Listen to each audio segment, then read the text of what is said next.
बिस्मिल्लाहिर्रहमानिर्रहीम। अल्लाहुम्मा सल्ली अला सय्यिदिना व मौलाना मुहम्मदिन व बारिक वसल्लम। अस्सलाम वालेकुम व्यूअर्स, कैसे हैं आप सब लोग। उम्मीद है कि आप सब लोग खैरियत से होंगे। अल्लाह ताला आप सबको अपनी हिफ्ज़ व ईमान में रखे। आज मैं बना रही हूँ मुहर्रम और हराम का स्पेशल शरबत।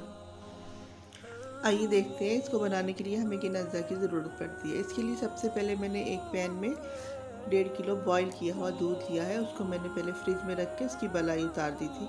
उसको छान के वो इसको इस्तेमाल करें, या आप इस टेट्रा पैक वाला भी यूज़ कर सकते हैं।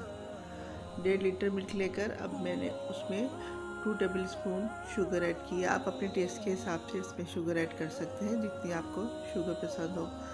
इसमें रूह अफ़ज़ा या जाम शीरी भी जाएगा और उसमें भी वो भी मीठा होता है। इस हिसाब से आप अपने टेस्ट के हिसाब से चीनी शामिल कीजिएगा। अब मैंने इसमें 4 टेबल स्पून जाम शीरी शामिल किया है। आप अपने टेस्ट के हिसाब से शामिल कर सकते हैं। इसको अच्छे से मिक्स करें।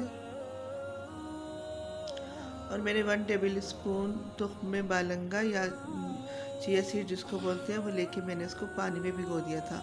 अब ये देखें ट्रिपल साइज़ की हो चुकी है। वो मैंने इसमें शामिल कर दिया और इसको अच्छे से मिक्स करेंगे।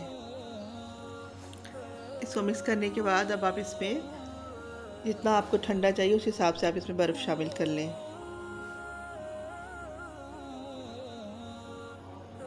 अब इसमें मैंने बर्फ़ शामिल की है।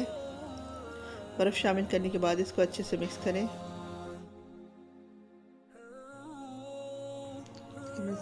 सारी तुख्म बालंगा 3 टेबल स्पून मेरी बनी है, वो मैंने इसमें शामिल कर दी है और इसको अच्छे से मिक्स कर लें।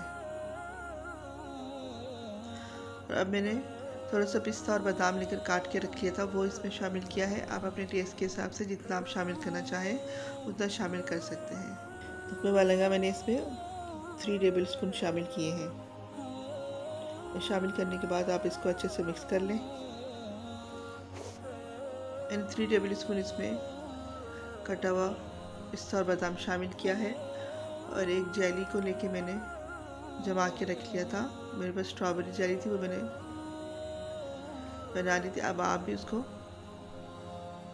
जो सा भी टेस्ट आपको पसंद हो वो आप इसमें शामिल कर सकते हैं। 1 से 2 तरह की भी शामिल कर सकते हैं।